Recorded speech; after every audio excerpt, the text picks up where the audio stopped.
What's up everyone, and thank you for stopping by the channel. Today's project is this wind generator, and the problem is that it hasn't been used for a while and now it won't start. Let's take a good look at it, find out what's wrong with it, and hopefully we can fix it. In this video, we try and repair this generator. However, it may not be the exact repair that you need to make to yours. We'll explore other options later in the video. Now, this is not a heavy-duty generator by any means, but there is a place for this particular size unit. Besides lights and fans, the best use for it would be to keep a refrigerator or a deep freeze working. However, this one's not doing anything right now, and the main reason is it sat for a long time and now it won't start. Now, this thing isn't very old and it only has a couple of hours on it, but if you leave gas in a generator for a long time without any stabilizers, you're going to have a hard time starting it. The first thing I want to do is check to make sure that the gas in the tank isn't old and stale, which happens a lot in generators. And by the looks and smell of it, it is fresh, so that's not the reason why this thing isn't starting. Now, before I try and start this thing, I want to check the oil and make sure it's at the right level.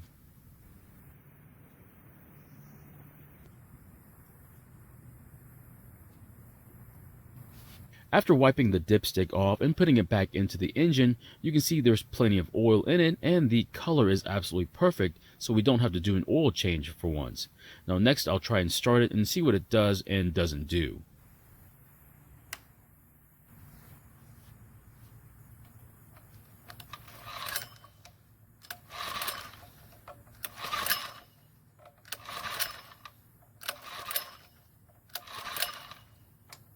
Well, it didn't even try and start, so now I'm wondering if we even have spark. Now, to check for spark, I'm going to use my spark checker, which you can buy online for a few dollars. Unfortunately, there's no room to get to the spark plug, so you're going to have to remove the fuel tank to get to it, and luckily it's pretty easy to remove.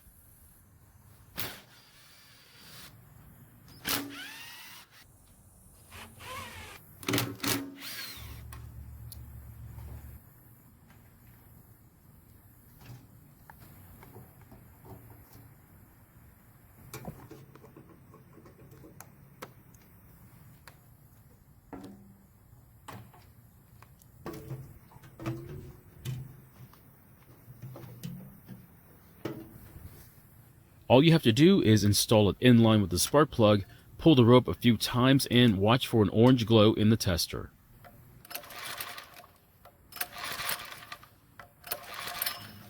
So we do have spark, which is great news. Now the next thing I want to do is remove the spark plug and examine it to make sure there's nothing wrong with it. And it looks to be in pretty good condition. There's no carbon buildup on it, and its color is dark brown, which is absolutely fine. Now next I want to install my compression tester and see what kind of number I can get. I want to see a number above 100 psi, and the higher the better. I'm sure there's a compression release, so it might be a little bit lower than expected though.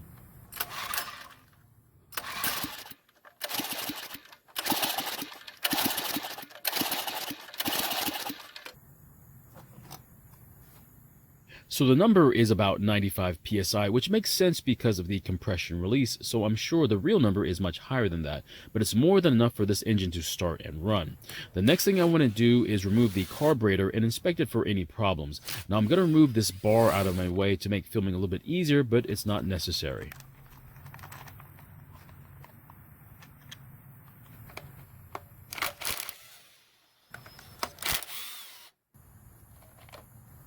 Now you can't just slide the carburetor off the studs without bending the governor linkage. The easiest thing to do is double nut the left stud and remove it. After that you can slide the carb off the right stud.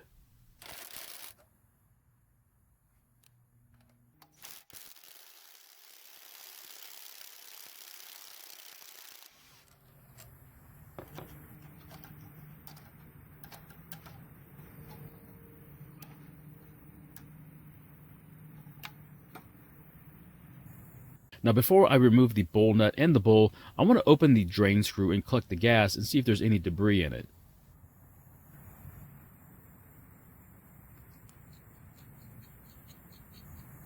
Now the bowl that I'm using wasn't completely clean, so there are a few small specks in the gas, but for the most part, there's no debris in the gas that came from the bowl itself. Now next I'll remove the bowl nut and the bowl, and after that I'll remove the brass main jet and check it to see if it's clear.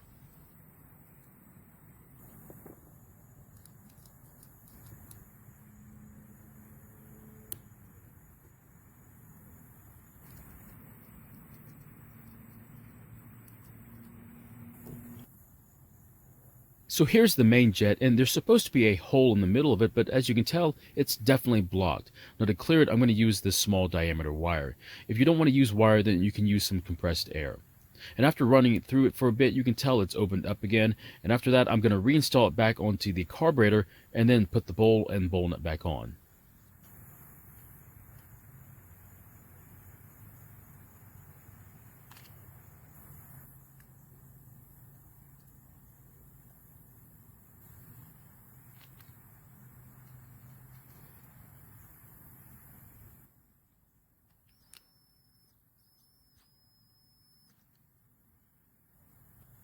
Now before I install the carburetor, I want to check the flow from the fuel valve.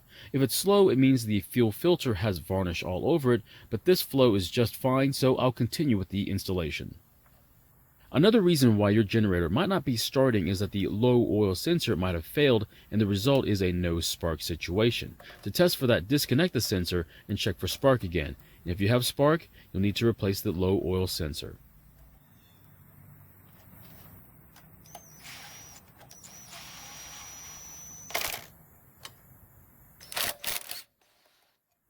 To keep this from happening again in the future, I would turn off the fuel valve and let the engine run until it stops, or drain the gas from the bowl. I would also suggest using gas with no ethanol in it, and if possible, use some sort of gas stabilizer as well. Now before I put everything back together, I'm going to loosely mount the fuel tank and try starting the engine just to make sure it works first. Now I'm only going to put a little bit of fuel in the bowl just in case the carb decides to leak, but I don't put enough in it, as you'll see here in a bit.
As you just saw, it started up pretty easily, but it started surging because it was running out of fuel.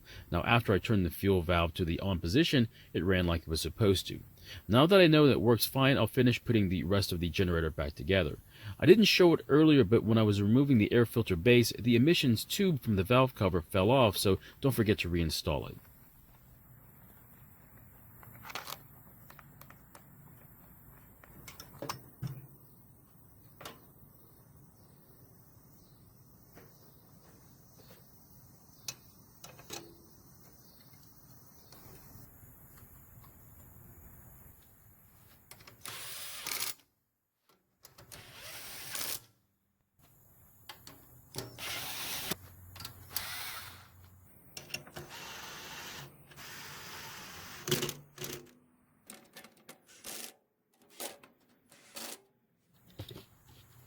Now, I probably should have tested the output before I put everything back together, but now is a pretty good time to do it.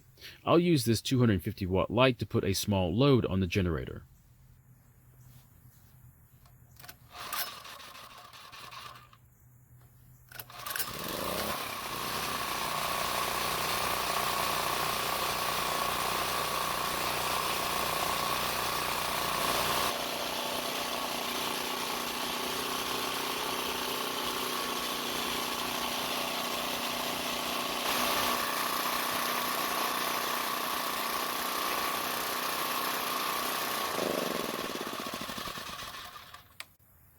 So the generator is starting and working like it's supposed to, and the last thing is to run the generator dry after closing the fuel valve. Now I prefer this method, but use whatever method you want to ensure the carburetor bowl and the fuel lines are empty of gas.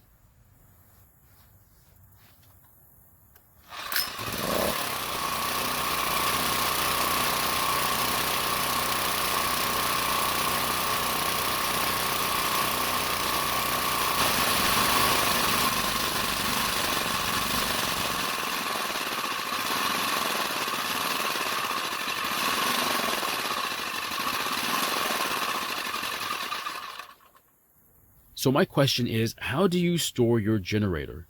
Do you leave it empty or do you fill it up with stabilized gas ready for use? Personally, I keep my tank empty.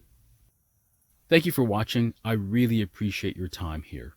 Please feel free to ask any questions, and I hope to see you in my next video.